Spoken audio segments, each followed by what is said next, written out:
జాతీయ పార్టీని చేసినాక మోడీ గారు భయపడ్డారంట. అసలు కేసీఆర్ గతము వర్తమానము ఇవన్నీ తెలిస్తే ప్రజలు ఎవరు అడగరండి. ఇది ఆఫ్టర్ ఆల్ ఆయన ఏంటంటే పాస్పోర్ట్ ఏజెంట్. ఆయన గురించి ఇంతకాలం ఎందుకు మాట్లాడుతున్నారు? జయశంకర్ సార్ గురించి మాట్లాడండి, వాళ్ళ గురించి మాట్లాడండి. వీరుల గురించి శ్రీకాంత్ సార్ గురించి మాట్లాడండి, ఇషాన్ రెడ్డి గొంతు మాట్లాడండి, మొయినాబాద్ జాజిరెడ్డిని అడగండి, ఉరిపెట్టుకున్న వాళ్ళని ఎందుకు అడుగుతలేరు మీరు? కానిస్టేబుల్ కృష్ణయ్య గురించి అడగండి, వీళ్ళందరూ ఎందుకు అడుగుతలేరు? తెలంగాణ గురించి గొంతులు కోసుకున్న బిడ్డల గురించి ఎందుకు అడుగుతలేరు? తెలంగాణ గురించి రైలు పట్టాల కింద తలలు పెట్టిన సర్ణక్క గురించి ఎందుకు అడుగుతలేరు?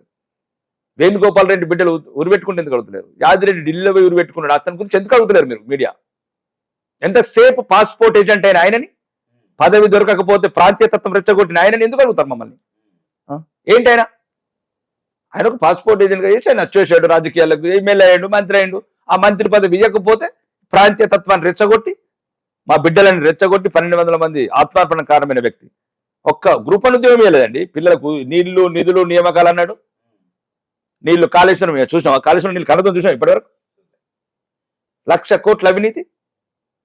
వేరే దేశంలో దుండేవాళ్ళండి, సౌదీలో అయితే అందరినీ తీసేసేవాళ్ళు, మెడకలు తీసేవాళ్ళు. ఏంటండి ఇదంతా దారుణం? ఎంతసేపు కేసీఆర్ కేసీఆర్. ఏంది కేసీఆర్? ఏంది కేటీఆర్? ఏంది రాకేష్ రెడ్డి బోడీ? ఏంది వ్యక్తులు, వ్యవస్థ, దేశం, ఇవన్నీ ముఖ్యం. అందుకోసం ఒకటే చెప్తున్నానండి, కేటీఆర్ అయినా రాకేష్ రెడ్డి అయినా శాసనసభ్యులు మాత్రం ఏమున్నది మా దగ్గర? ఏమున్నది చెప్పండి? మీ దగ్గర ఉన్నది, మా దగ్గర ఉన్నది, అంతే తప్ప మరీ మీరు మీడియాలో ప్రతి ఒక్కరిని ఫోకస్ చేసిన జాతిపిత అవుతాడు. ఇప్పుడు మీరు ఎక్కడ చరిత్రలో పాఠాలు ఉండాలండి. శ్రీకాంతాచారి గ్రామాల గుర్తింపు కానీ కేటీఆర్ గారి రావుకి ఎందుకు వస్తుందండి? ఒకవేళ తెలంగాణలో బీజేపీ గవర్నమెంట్ వస్తే ఇప్పుడు మీరు చెప్పిన చేస్తారా?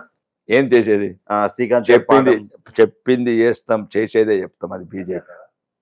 అదే బీజేపీ. ఈరోజు భారతదేశం అంతా నమ్ముతున్నది ఒకటి, చెప్పింది చేసే పార్టీ ఏదైనా ఉందంటే అది బీజేపీ. చేసేదే చెప్తుంది. హైదరాబాద్ లో 3 సముద్రాలు ఉన్నాయంట, మీకన్నా తెలుసా? ఏదో పాపం ఆయనకి ఏదో ఎందుకులే పాపం ఆయన అంతా ఇబ్బందికరం పెట్టడం అది అవసరం లేదు. రాజకీయాలలో నదులు ఉన్నాయా తుఫాను ఉన్నాయి కదా, ప్రజలకు ఏం చేస్తున్నది ముఖ్యము. ఎక్కడి నుంచి దాని గురించి అంత చర్చ అవసరం లేదు. అదొకటి కామెడీ ఇష్యూ అయిపోయింది. అంటే కామెడీగా మాట్లాడినట్టు రేవంత్ రెడ్డి ఆయన కామెడీ ఏదో అనుకోకుండా ఒక్కోసారి దెబ్బతుంది. ఆయన పెద్ద మీదికి వెళ్ళి పుట్టలేదు కదా, అందరు తల్లి గర్భంలోకి వచ్చి ఆయన మనలాగానే పుట్టిండు. పెద్ద మీరు ఏదో మనిషి అన్నప్పుడు కొన్ని చిన్న తప్పులు దొరుకుతాయి. ఇక ప్రతిసారి పాపం ఆయన పట్టుకొని అది ఇది అనుకుంటే ఎట్లా? బీజేపీ పార్టీని విమర్శిస్తే దేశద్రోహి అనే ఎమ్మెల్యేలు ఎప్పుడన్నా చాలా మంది అన్నారు. ఎవరని లేదు అనలేదంటారా? దేశాన్ని విమర్శించడం దేశద్రోహి. మతత్వ రాజకీయం భారతదేశానికి ప్రమాదం అని మీకు తెలియదా? బీజేపీ ఎమ్మెల్యేలకి అసలు బీజేపీ లేకపోతే ఇప్పటివరకు దేశాన్ని ఇంకా నువ్వు ఉర్దూలో మాట్లాడాల్సి వస్తుండే. అంతేనా? ఇది ఏం ఛానల్ మీది? భారతి టీవీ. ఏం మాట ఇది? ఏం ఛానల్? తెలుగు కదా. తెలుగు. ఇప్పుడు భారతదేశంలో ఒకవేళ బీజేపీ లేకపోతే ఇప్పటి వరకు ఉర్దూ ఛానళ్ళు అయిపోతుండే, అన్ని ఉర్దూ అయ్యేటుండే. ప్రెసిడెంట్, ప్రైమ్ మినిస్టర్ కూడా అవి ఏంటి క్యాపులు పెట్టుకొని గడ్డలు పెంచుకొని ఉండాల్సిండే. మీ భార్య కూడా బురికేసుకొని మళ్ళా మా ఉండబడుతుండే. రాకేష్ రెడ్డి గారు చివరి వరకు బీజేపీ పార్టీలోనే ఉంటాడా, పదవి ఉన్నా లేకపోయినా? ఏం కోరుకుంటున్నాడు తెలంగాణ మీడియా ఏం కోరుకుంటున్నాను? ఇప్పటి వరకు మీరు అడిగిన 100 యాంకర్ మీరు నన్ను అడిగింది ప్రశ్న. అంటే హిందుత్వం ఉండద్దని కోరుకుంటున్నారా? హిందువుల తరఫున వకాలతకు వచ్చే నాయకులు ఉద్భవించద్దు అనుకుంటున్నారా? హిందువులలో చైతన్యం తెచ్చే నాయకులు ఉండద్దు అనుకుంటున్నారా? ఉండాలని అనుకుంటున్నాం. ఉండాలనుకున్న ప్రతిసారి ఎందుకు అడుగుతున్నారు? అంటే ప్రతిసారి ఎందుకు? అంటే ప్రజలు లేనిపోని అపోహలుగా మాట్లాడే రాకేష్ రెడ్డి గారికి ఏమన్నా పైనుంచి ఏమన్నా ఎదురయ్యే సమస్యలు ఉన్నాయా? ఏం ఎదురవుతాయి అంటే గతంలో రాజాసింగ్ గారిని ఏమైంది? రాజాసింగ్ గారు కూడా ఏం కాలేదు, 3వ సారి సీట్ ఇచ్చారు, ఎమ్మెల్యే అయ్యాడు. సస్పెండ్ చేశారు కదా. ఇప్పుడు రాజకీయాలు సస్పెన్షన్ ఒకసారి ఫెయిల్ అవుతాము, మళ్ళీ పరీక్ష మన కొడుకు ఫెయిల్ అయ్యి మళ్ళీ తీసుకోం కదా, మళ్ళీ పరీక్ష రాపిస్తాం. మమ్మల్ని కూడా అట్లా ఒకసారి తప్పు చేసాం. బీజేపీలోనే ఉంటారా లేదా? శ్వాస ఉన్నంత వరకు ఉంటాను. ఒకవేళ బీజేపీలోకి వెళ్ళిపోతే రాజకీయాలకు వెళ్ళిపోతాను, వేరే పార్టీలకు వెళ్ళరు. మీరు మొన్న బీజేపీ పార్టీలకు వచ్చినప్పుడు మీకు ఏరే పార్టీ నుంచి ఆఫర్స్ వచ్చాయా లేదా? వచ్చినాయి. ఏ పార్టీ? ఇప్పుడు కూడా వస్తాయి. దాంట్లో రాజకీయంలో అవన్నీ సహజము. ఏ పార్టీ నుంచి మీకు ఫోర్స్ చేసి? బీఆర్ఎస్ నుంచి వచ్చినాయి, కాంగ్రెస్ నుంచి వచ్చినాయి. మీరు ఓన్లీ సనాతన ధర్మం గురించి బీజేపీ పార్టీలోకి వచ్చారంటారు. అంటే సనాతన ధర్మం కూడా కాదండి, మిగతా ధర్మాలను కూడా ఏమంటలేను. ముస్లిమ్స్ కూడా మా వాళ్ళే అంటున్నా. ముస్లిమ్స్ మా రక్తం. అప్పుడు ఎప్పుడైతే ఈ దుర్మార్గులు, ఈ మొగలాయులు బయటి దేశాలకు వెళ్ళొచ్చి మా జాతిని హింసిస్తుంటే మత మార్పిడైన వాళ్ళు తప్ప వాళ్ళు వేరే వాళ్ళు కాదు. వాళ్ళకి ఆ రకంగా నేర్పాలి.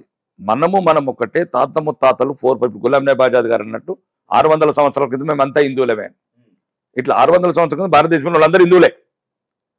ముస్లిమ్స్కు ఆ రకంగా నేర్పాలి మత పెద్దలు. రాకేష్ రెడ్డి ఎవడో కాదురా, మన తాత కొడుకే, మన ముత్తాత కొడుకే, చరిత్ర చెప్పాలి వారికి. కాదు కత్తులు వేయటము, బాంబులు వేయటము, లేకపోతే అడ్డంగా అల్లరి చేయటము, గొడవలు చేయటము, కాశ్మీర్లో కదా కడుపులో ఉన్న పిండాలం కోయటము, ఇవి నేర్పుతున్నారు. ఇది వద్దంటున్నాను నేను. విదేశీ శక్తులకు మీరు ప్రభావితమై ఈ దేశాన్ని అల్లగల్లం చేయకండి, మత హింస పెట్టకండి, ముఖ్యంగా కాంగ్రెస్ వాళ్ళని నమ్మకండి. బీజేపీ వాళ్ళని నమ్మమంటారు. బీజేపీలో నమ్మకం. మీరు మేము అన్నదమ్ములం, పెట్టుకుని నువ్వు పార్టీ పెట్టుకో, తప్పేం లేదు. ఎంఐఎం పెట్టి 7 ఎమ్మెల్యేలు కాలేదా? మేము మళ్ళీ మీకు రాజకీయాలలో ఒకటి ఏంటంటే హిందువులను అవమానించద్దు. ప్రపంచంలో ఎక్కడ కూడా ఏ దేశం కూడా 200 దేశాలల్లా ఎవరి కులం వాళ్ళ గొప్ప. అవును, మెజారిటీ ఉన్న ప్రజల్ని అవమానపరిచిన దేశం ఏది లేదు. అది స్పెయిన్ కావచ్చు, నార్వే కావచ్చు, న్యూజిలాండ్ కావచ్చు, ఆస్ట్రేలియా కావచ్చు, లండన్ కావచ్చు, అమెరికా కావచ్చు, ఆఫ్రికా కావచ్చు. ప్రపంచంలో మెజారిటీ. కానీ ఇది ఒక్కటే ఒక దరిద్రం ఏంటంటే ఈ కాంగ్రెస్ వాళ్ళు ఈ నెహ్రూ చేసిన శని మొదటి నుంచి స్వాతంత్రం వచ్చిన నుంచి మెజారిటీ ప్రజలను అవమానించడం పని పెట్టుకున్నారు. ఇప్పుడు వక్ఫ్ బోర్డు చట్టాలు ఇప్పుడు తీయడానికి ఎంత ఇబ్బంది అవుతున్నది. మీరు నినాక మన మల్కాజ్గిరి 750 ఎకరాలు ఇష్యూ చేసిన నోటీస్. మల్కాజ్గిరిలో 750 ఎకరాలు. మరి సన్నాసులు మాట్లాడలేవరా మీరు అందరూ? వక్ఫ్ బోర్డు ఇట్లాంటి చేసి అన్యాయాన్ని మేము ప్రశ్నిస్తున్నాం. వాళ్ళ ఏం దర్గాల జోలికి, మసీదుల జోలికి, మద్రసా జోలికి మేము పోము. మా గుళ్ళు మా వాళ్ళు అంటున్నారు. మతం పుట్ట గుళ్ళు వాళ్ళే ఎట్ అవుతాయండి. ఇప్పుడు మన తమిళనాడులో తెలిసిన వాళ్ళు ఇంటలెక్చువల్స్ పార్టీలో వినండి. ఈ ఎప్పుడైతే ఇస్లాం మతం ఎప్పుడు వచ్చింది, ఏ సంవత్సరంలో ఉద్భవించింది మహమ్మద్ ద్వారా, అంతకుముందు కట్టిన గుళ్ళు కూడా వక్ఫ్ బోర్డుకి వస్తాయా? కనీస అవగాహన లేకుండా మాట్లాడుతున్నాం తప్ప మేము ఇట్లా వక్ఫ్ బోర్డు చట్టాలు, పర్సనల్ లా బోర్డు, మరి హిందూ లా బోర్డు ఎందుకు పెట్టలేదు? అన్ని చూడ దేశం ఇస్తువి, బంగ్లాదేశ్ సగం కోసిత్తివి, అటు పాకిస్తాన్ కోసిత్తివి, నదులు ఇస్తిరి, నిధులు ఇత్తిరి, హిందువులను పిచ్చోళ్ళని చేత్తిరి, అమాయకులని చేత్తిరి.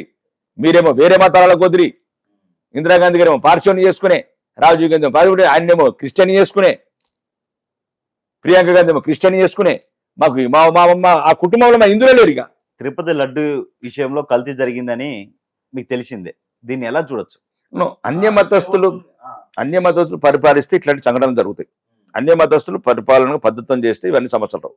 ఇప్పుడు అక్కడ ఉన్న మాజీ ముఖ్యమంత్రి మా హిందూ మతస్థుడు కాదు.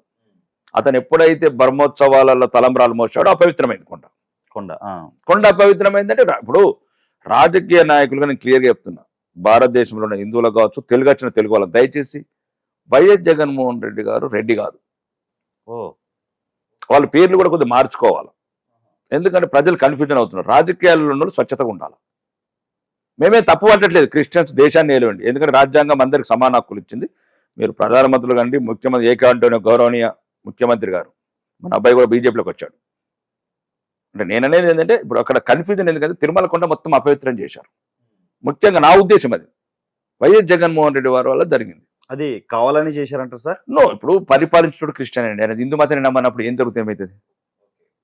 ఇప్పుడు అతనికి సంబంధమే లేదు కదా. అతను 4 గోడల మధ్యన అతను ఒక ఇబ్బందికరమైన ప్రశ్న మాట్లాడు. మాజీ ముఖ్యమంత్రి ఆ రకంగా మాట్లాడటం నాకు అదొక్కటే